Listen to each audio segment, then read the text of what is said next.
சந்தியாராகம் சரியில்ல. இன்னைக்கு என்ன நடக்க போகுதுன்னு பார்க்கலாம். வாங்க வீடியோக்குள்ள போலாம். அடுத்த ஜென்மம்னு ஒண்ணு இருக்கான்னு தெரியாது. அப்ப நீ மாயாவாகவும், நான் சீனுவாகவும் பொறக்க போறதில்ல. இந்த வாழ்க்கை ஒரு தடவை தான். நீ இல்லாத வாழ்க்கை எனக்கு தேவையில்ல. 8 மணிக்கு முகூர்த்தம். 8 மணிக்குள்ளேயே நீ வரலைன்னா என்னோட வாழ்க்கையவே நான் முடிச்சுக்கிறேன் மாயா அப்படின்னு சொல்லிட்டு சீனு போனை கட் பண்ணிடுறாங்க. மாயா யோசிச்சு பார்க்குறாங்க. இவ செஞ்சாலும் செஞ்சிருவானே, என்ன பண்ணலாம், சரி நேரடியாக போயிடலான்ட்டு மாயா பதறி அடிச்சுக்கிட்டு ஓடுறாங்க. சிவராமன், மணிவண்ணன் 2 பேரும் சீனுவை தேடிட்டு வராங்க. மச்சான் பாட்டை போடுங்க, போர் அடிக்குதுங்கிறாங்க மணிவண்ணன். ஏங்க நம்ம என்ன காரியத்துக்கு வந்திருக்கோம், நீங்கள் என்னங்க டூர் வந்த மாதிரி பாட்டு போட சொல்கிறீங்க, உங்களுக்கு சீனுவை காணாமங்கிற டென்ஷனே கிடையாதான்னு கேட்குறாங்க சிவராமன். ஐயோ டென்ஷன் இருக்கத்தான் செய்யும், அதுக்காக நினச்சிட்டே வந்தோம்னா நெஞ்சு வலி வந்து ப்ரெஷர் ஏறி அப்புறம் நம்மளுக்கு ஏதாவது ஒன்று ஆகிட்டு என்னங்க செய்யறது. மச்சான் ஒரு வேளை வீட்டுக்கு போயிட்டானே என்னமோ, நம்ம வீட்டில் போய் பார்க்கலாங்கிறாங்க மணிவண்ணன். இருக்காது அப்படியெல்லாம் இருக்காது, நம்ம ஃபோன் பண்ணி பார்க்கலாங்கிறாங்க. யாருக்குன்னு கேட்குறாங்க. அதான் நேற்று தானா டீச்சர் நம்பர் கொடுத்தது, அந்த டீச்சருக்கே ஃபோன் பண்ணி பார்க்கலாங்கிறாங்க சிவராமன். மணிவண்ணன், சிவராமன் 2 பேரும் ஒரு கடையோரமாக இறங்குறாங்க. ஒருத்தர்கிட்ட ஃபோனை வாங்கி அந்த டீச்சருக்கு ஃபோன் பண்ணுறாங்க. நான் தனாவோட சித்தப்பா பேசுகிறேன், தனாவை ஒரு நிமிஷம் பேச சொல்லுங்கங்கிறாங்க. தனா இங்கே வாமா, உங்கள் சித்தப்பா பேசுகிறாங்க, இந்தா பேசுன்னு சொல்லி கொடுக்குறாங்க டீச்சரு. தனா மாயா இருக்காளான்னு கேட்குறாங்க சிவராமன். மாயா இல்லைன்னு சொல்லி தனா அழுகுறாங்க. சரி அழுகாத, நாங்கள் உடனே அங்கே வர்றோம்னு சொல்லிட்டு ஃபோனை கட் பண்ணுறாங்க சிவராமன். என்னாச்சுன்னு கேட்குறாங்க. என்னன்னு தெரியல, தனா மாயா உட்கானம்னு அழுகுறா, வாங்க அங்கே போய் கேம்பில் பார்க்கலான்னு சொல்லிட்டு சிவராமன், மணிவண்ணன் 2 பேரும் கேம்புக்கு போகிறாங்க. தனா எதுக்காக அழுகுறா, ஒருவேளை மாயாவுக்கும் சீனுக்கும் கல்யாணம் நடந்திருக்குமா, அப்படி நடந்திருந்தா சந்தோஷம் தான் அப்படின்னு நினச்சிட்டு இருக்கிறாங்க மணிவண்ணன். சீக்கிரம் வாங்க போகலாம் அப்படின்னு சிவராமன் கூப்பிடுவோம். மணிவண்ணனும் போகிறாங்க. சீனு மலை உச்சியில் நிற்கிறாங்க. மாயா வரல போல இருக்குன்னு ஒவ்வொரு ஸ்டெப்பாக எடுத்து வைக்கிறாங்க. கரெக்டாக மாயா வந்து கையை பிடிச்சி இழுத்துக்கிறாங்க. திரும்பி பார்க்குறாங்க. சீனு அவ்வளோ சந்தோஷப்படுறாங்க. மாயா நீ வருவீன்னு எனக்கு தெரியும் மாயா, எனக்காக நீ உயிரை விடுற அளவுக்கு போயிட்டியல, சத்தியமாக எனக்கு இது தெரியாமல் போச்சு சீனுங்கிறாங்க மாயா. மாயா நீ இல்லாத ஒரு வாழ்க்கையை நான் நினச்சி கூட பார்க்க முடியாது, சத்தியமாக உன் கூட நான் யாருமே வாழாத வாழ்க்கை நான் வாழணும் மாயா, நீ இனிமேல் எனக்கு கிடைக்க மாட்டியோன்னு எனக்கு ஒரு மாதிரியாக இருந்துச்சு, அதனால தான் நான் இப்படி ஒரு முடிவு எடுத்தேங்கிறாங்க. உனக்குள்ளேயும் என் மேலே காதல் இருக்குங்கிறது எனக்கு தெரியும், ஆனால் அதை எப்படி வெளிக்கொண்டு வரதுன்னு தான் தெரியாமல் நான் இப்படி ஒரு முடிவு எடுத்தேங்கிறாங்க சீனு. உன்னை மனசில் வச்சுக்கிட்டு இன்னொரு பொண்ணு கழுத்தில் தாலியை கட்டி பொய்யான வாழ்க்கை வாழ்றது என்னால் முடியல, அதனால தான் நான் இப்படி ஒரு முடிவு எடுத்தேன்.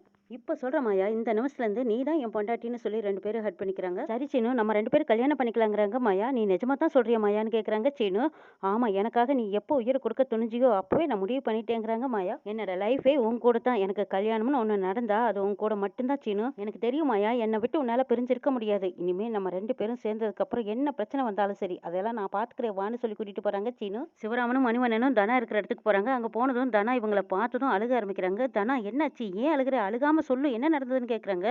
மாயா இருக்காளான்னு கேட்குறாங்க. மாயா எங்கே போனானே தெரியலைங்கிறாங்க. சீனு வந்தானான்னு கேட்குறாங்க. வந்ததை பற்றி எல்லாம் சொல்லிடுறாங்க. தனா மாமா தற்கொலை பண்ணிக்கிறதா மாயா கிட்ட சொல்லியிருக்காங்க. கண்டிப்பாக நிச்சயமாக சீனு மாமாவை காப்பாற்றுறதுக்கு தான் மாயா போயிருப்பான்னு சொல்கிறாங்க. தனா மாயா அங்கே போயிருந்தானா நிச்சயமாக மாமா கல்யாணம் பண்ணாமல் விட மாட்டாங்க, எப்படி பார்த்தாலும் 2 பேரும் கல்யாணம் பண்ணிக்கிட்டு தான் வருவாங்கன்னு சொல்கிறாங்க. தனா அழாத தானோ, சரி மாயா எந்த கோயில்னு சொன்னாலான்னு கேட்குறாங்க சிவராமன். அதை பற்றி எதுவுமே சொல்லின்னு சொல்லிடுறாங்க. தனா மணிவண்ணன் இவங்க முன்னாடி ஏதாவது ஒரு ஆக்டிங் பண்ணியே ஆகணுமே, என்னடா பண்ணுறது, சரி அழுகிற மாதிரி அழுகுவோம் அப்படின்னு நினச்சிக்கிட்டு தலை மேலே கை வச்சுக்கிட்டு அடைச்சின்னு ஏன்டா இப்படி பண்ணினேன்னு அழுகுறாங்க. சிவராமனும் உண்மைன்னு நினச்சி ஐயோ மாமா அழுகாதீங்க அழுகாதீங்க சரி பண்ணிக்கலாங்கிறாங்க. ஐயோ இப்படி பண்ணிட்டானே இந்த சீனு, நம்மளை இப்படி ஏமாற்றி போட்டானே அப்படிங்கிறாங்க மணிவண்ணன். சித்தப்பா அவங்கள தேடி கண்டுபிடிக்க முடியாதான்னு கேட்குறாங்க. தானா அச்சோ இது என்ன இந்த பிள்ளை இப்படி ஐடியா கொடுக்குதே, கண்டுபிடிக்க முடியாதுமா அப்படிங்கிறாங்க மணிவண்ணன்.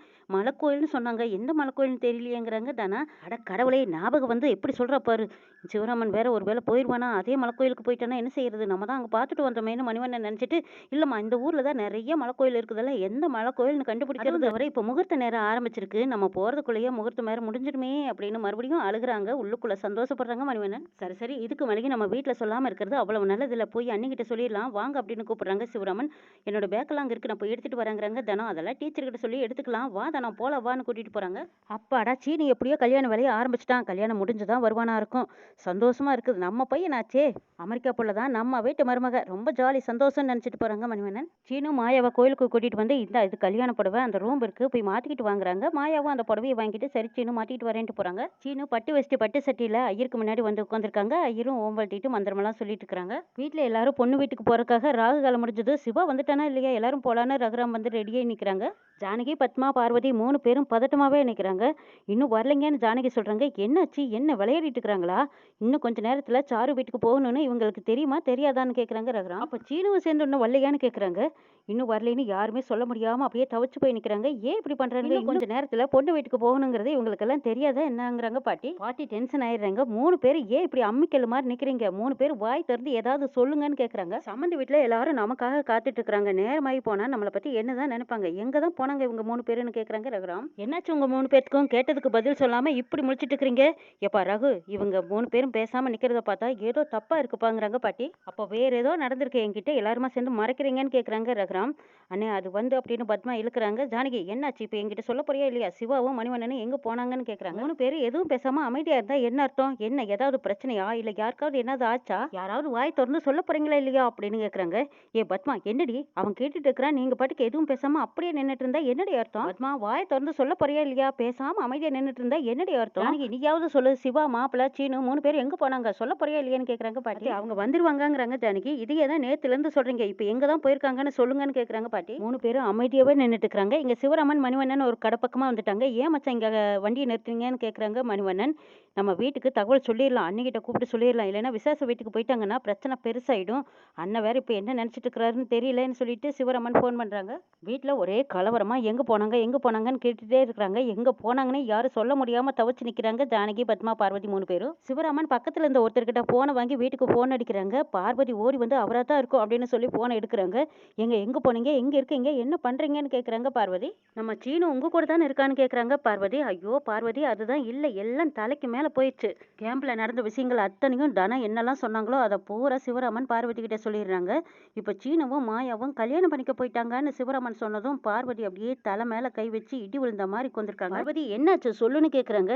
இந்தாங்க சீனு லெட்டர் எழுதி வச்சுட்டு போயிருக்கான், மாயாவை கல்யாணம் பண்ணிக்க போறேன்னு அவன் கைப்பட எழுதிட்டு போயிருக்கான்னு சொல்லி அந்த லெட்டர் எடுத்து ரகுராம் கையில் கொடுக்குறாங்க. ரகுராம் லெட்டரை படித்து முடிக்கிறதுக்குள்ளேயே இந்த பக்கமாக சீனுவுக்கும் மாயாவுக்கும் நல்லபடியாக கல்யாணம் முடிஞ்சிருது. சீனு மாயா 2 பேரும் சந்தோஷமா வாழ்க்கையை தொடங்க போறாங்களா இல்லை நிறைய விபரீதங்களை சந்திக்க போறாங்களாங்கிறதை நாளை எபிசோட்ல பார்க்கலாம்.